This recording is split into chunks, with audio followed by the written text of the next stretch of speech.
నమస్కారం అండి అందరికీ welcome to my YouTube channel Shri Manju spiritual videos.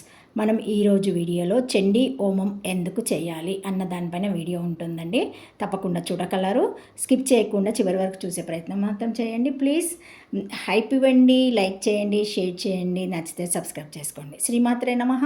ఇంకా వీడియోలోకి వెళ్ళిపోదాము. చండీ హోమం ఎందుకు చేయాలి అన్న దానిపైన అమ్మ ఆది పరాశక్తి అని తెలిసిన విషయమే. చండీ మాత ఓ ప్రచండ శక్తి. భూగ్రహంపై మాత్రమే కాకుండా విశ్వమంతరాలన్నీ అంటిపెట్టుకొనే ఉంటుంది.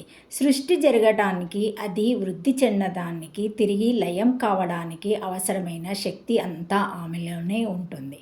ఆమె ఆదిశక్తి, పరాశక్తి, జ్ఞానశక్తి, ఇచ్ఛాశక్తి, క్రియాశక్తి, కుండలినీ శక్తి. అందుకే ఆమెకు అంత ప్రాధాన్యము. లోకరక్షకులైన అమ్మవారి స్వరూపాల్లో చండీ ఒకటి. లోక కళ్యాణం కోసం, విశేష కార్యసిద్ధి కోసం, సకల చరచర జగత్తు సృష్టికి, స్థితికి, లయకు మూల కారణమైన జగన్మాతను ఆరాధించడం అనాదిగా వస్తుంది. ఆదితత్వాన్ని నేత్రమూర్తిగా భావించి చేసే ప్రకృతి ఉపాసనే శ్రీ విద్య. అది లలితా పారాయణము, చండీ పారాయణము అని రెండు రకాలు. బ్రహ్మాండ పురాణము, దేవీ భాగవతము లలితాదేవి మహిమలను చెబితే, మార్కండేయ పురాణము చండీ మహాత్మ్యాన్ని వివరించింది. చండీ లేదా దుర్గాదేవి విజయాలను వివరించడంతో పాటు బ్రహ్మాది దేవతలు ఆమె వైభవాన్ని కీర్తించే శక్తివంతమైన మంత్రాల కదంబమే చండీ లేదా దుర్గా సప్తశతి.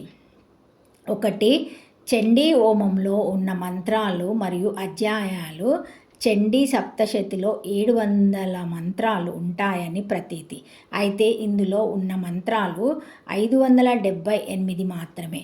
ఉవాచ మంత్రాలు అర్ధశ్లోక, త్రిపద శ్లోక మంత్రాలతో కలిపి మొత్తము 700 మంత్రాలు అయ్యాయి.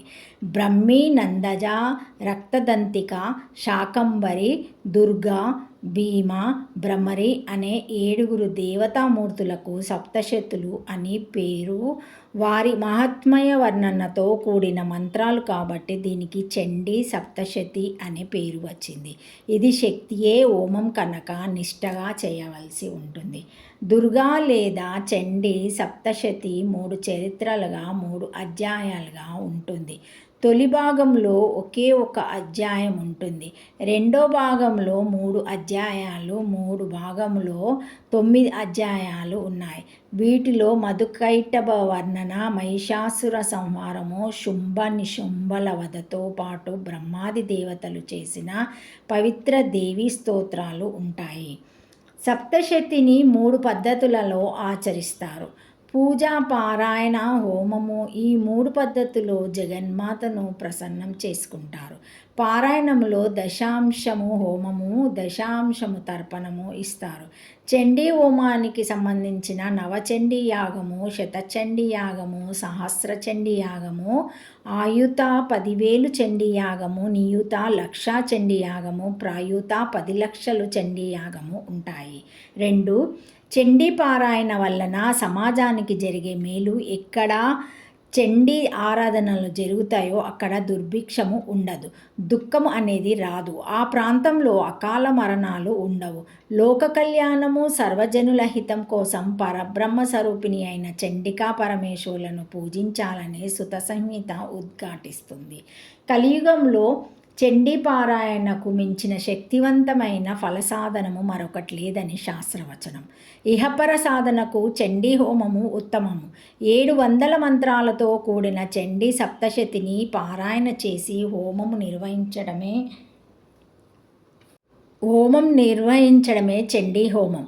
దేశోపద్రవాలు శాంతించడానికి, గ్రహాల అనుకూలతకు, భయభీతులు పోవడానికి, శత్రు సంహారానికి, శత్రువులపై విజయం సాధించడానికి తదితర కారణాలతో చండీ యాగం చేస్తారు. వీటిలో నవచండీ యాగం చేస్తే వాజ్పేయం చేసినంత ఫలం వస్తుందట. ఏకాదశ చండీ చేస్తే రాజు వశమవుతాడని, ద్వాదశ చండీ చేస్తే శత్రునాశనమని, మనుచండీ, చతుర్దశ చండీతో శత్రువశం అవుతాడని మార్కండేయ పురాణం చెప్పినట్లు శాంతి కమలాకారంలో ఉంది.